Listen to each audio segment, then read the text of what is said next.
Hey, what's going on, everyone? Pastor Brett here. And so each week we're excited. We're going to be releasing some content called Coffee and Cuts, and it's going to be a midweek video blog or video cast that we're going to put out, hoping that you'll be able to just grab a cup of coffee with us and sit down, and we're going to have a real honest conversation about the previous week's message. And the reason we call it Coffee and Cuts as well, we hope you'll sit down and have a little devotional time with us in the morning over a cup of coffee, but also we call it Cuts because we believe in that short amount of time, it's just going to cut right to the chase, but it's also going to cut right to the heart. And so we just want to have a real, raw, relational conversation around the content from the previous week's message. So we hope that you'll tune in and invite a friend to sit with us as well. See you there.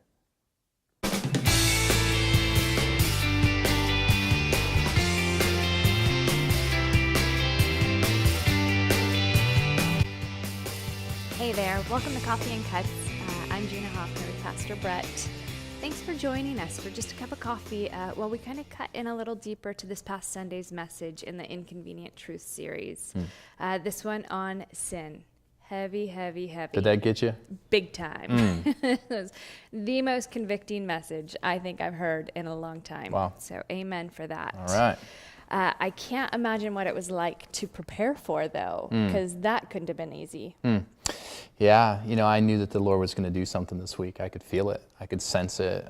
Just as I prepared to preach, I sensed that there was a heaviness to it, that God was going to deliver his people this weekend if they were willing to take a step. And, from talking with you and from talking to a handful of other people and some social media interaction, I just heard that God really got after people, and I'm loving it. That's exactly right. He wants us to be more free, and we took a step towards that today. Amen to freedom. And you're right, because I honestly felt it straight to my soul.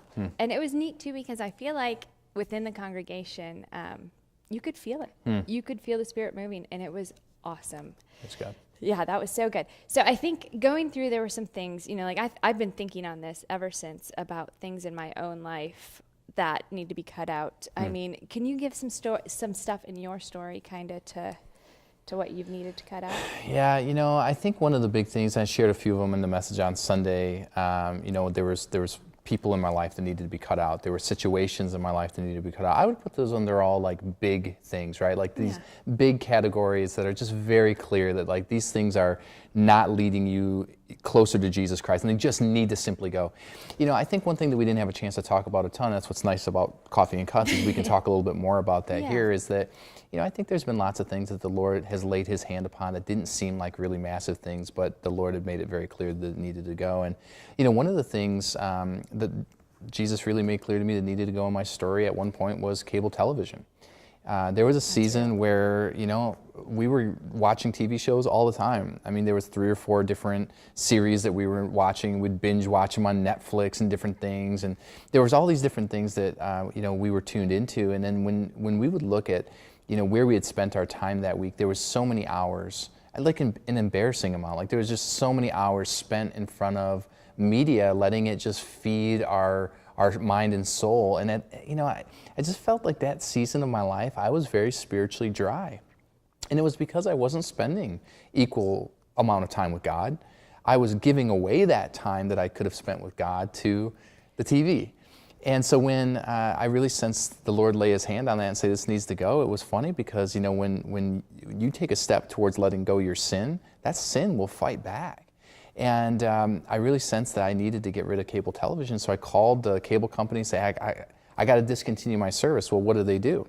They cut my bill in half, and they add on 15 more stations.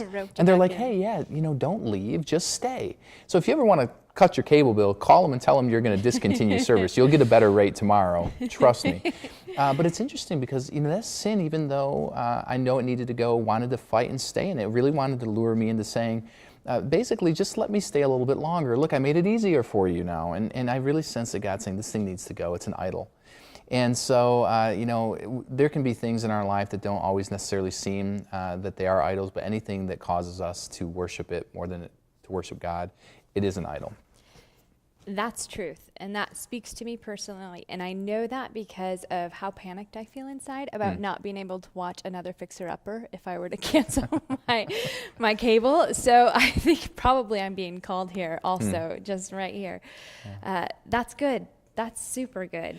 So, at the end of the day, I think, how do we take a practical step towards this, right? How do we go further in this? Right. I would simply say this. You have to really, it goes back to what you said. You have to be honest with yourself, and you have to weigh out. And if you were to look at the two tanks of your soul and heart, and to weigh them out at the end of the week and say, which one is more full? Is the flesh more full because I've just spent more time giving into it, whether it be through the people who influence me, the things I do, the things I look at, the things I listen to, whatever. You look at it as a tank and you say, is it more filled than the spirit tank? And just ask yourself, just honestly, have I spent that much time with God this week? And if not, you just take that step of saying, okay, what can I start to systematically cut out and cut back and redirect my attention back on God? Because at the end of the day, we can get lost in all these things that seem apparently good and they're not over the top evil, but anytime you forsake the excellence of the presence of God for something that's good, that by definition is evil. Amen. Wow. That's real and convicting. Amen. Amen. Good cup of coffee. Good cup of coffee. Very good. Tune in next time for another edition of Coffee and Cups. Cheers.